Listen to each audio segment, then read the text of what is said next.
घरहरू यो घरमा कति राम्रो गरेर रोपेको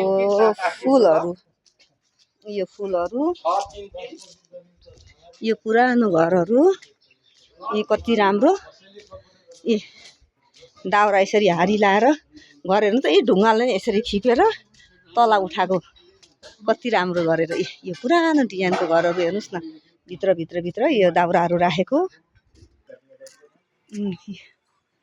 यो घर चाहिँ यो चाहिँ के को यो घर भनेको वार्ड कार्यालय हो हजुर यो चाहिँ वार्ड कार्यालय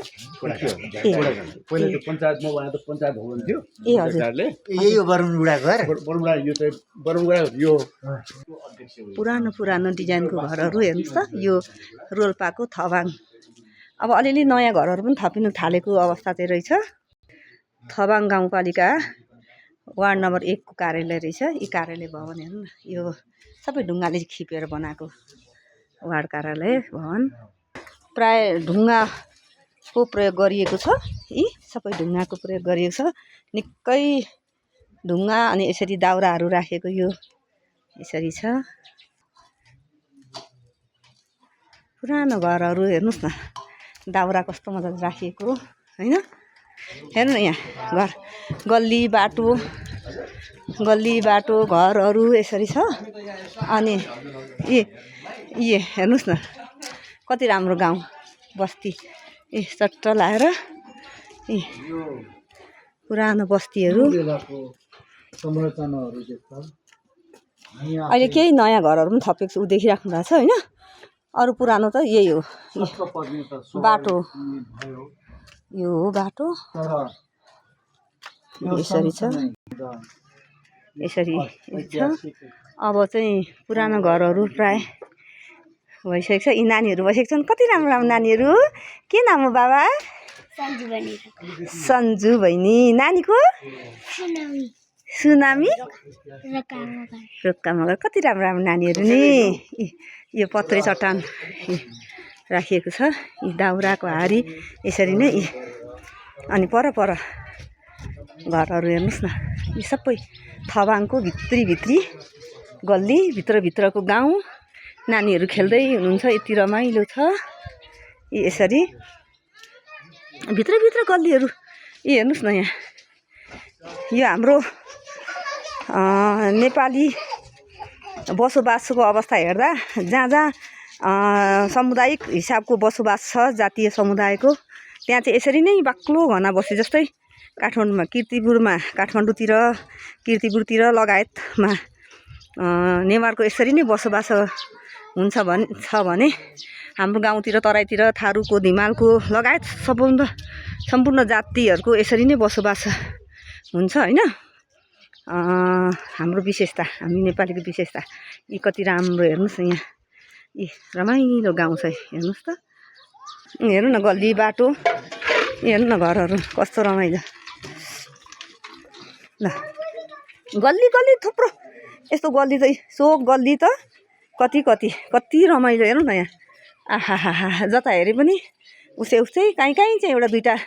नयाँ संरचनाहरू पनि थपिएको छ नभए चाहिँ पुरानो संरचनामा अघि उताबाट छिरेको अहिले यताबाट निस्केँ अघि म यताबाट छिरेको यस्तो गल्ली त कति हेर्नुहोस् न थुप्रो यस्तो गल्लीहरू कति राम्रो फुल पर आमा आउँदै हुनुहुन्छ रमाइलो कति राम्रो आमा सन्चै हुनुहुन्छ ठिकै छ हामी डुल्नु आएको नयाँ ठाउँ अहिले भरे त्यहाँ 1 बजे कार्यक्रम हुन्छ आउनु होला ल हेर्नलाई अहिले आएको नि नानी हजुर अहिले आएको नि हामी डुल्दैछौँ नमस्कार डुलेर यसो गाउँ हेरे कति रमाइलो गाउँ हेर्नु त तपाईँहरूको कस्तो राम्रो ढुङ्गा यसरी कस्तो राम्रो हेर्नु न बाटो सबै ढुङ्गाले छापेको यो हाम्रो आफ्नै मौलिक खालको घर उहिले हाम्रो पुर्खाहरूले विदेशको सामान भन्दा स्वदेशी सामानै उत्पादन गर्ने चलाउने थियो नि त यो हिसाबले यहाँ यो अलकत्रहरूको पनि त्यति प्रयोग छैन अब अहिले चाहिँ अलिअलि सिमेन्टी लाउन थाल्यो नभए सबै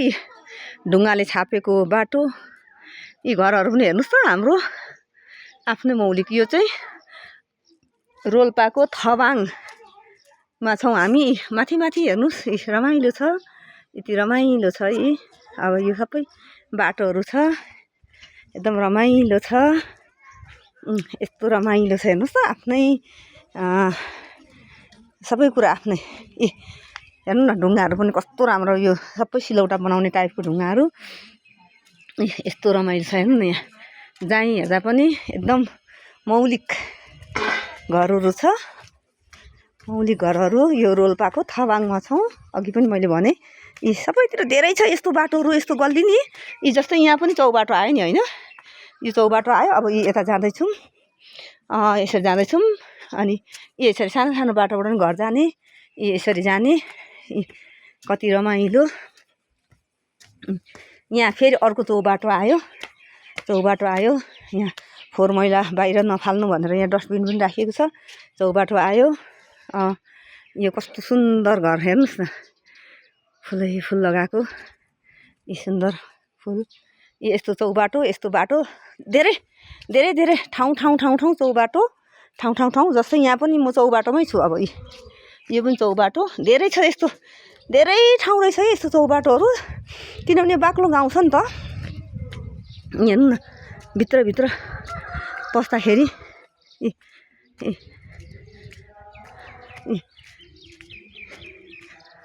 यहाँ रिहर्सल पनि भइरहेछ गीत गाउँदै हुन्छ साथीहरूले यस्तो रमाइलो ठाउँमा आइएको छ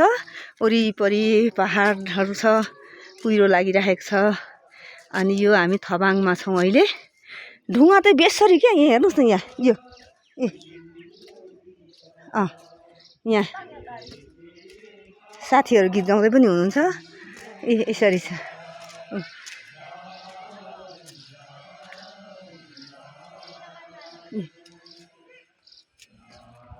यस्तो रमाइलो रमणीय ठाउँमा छौँ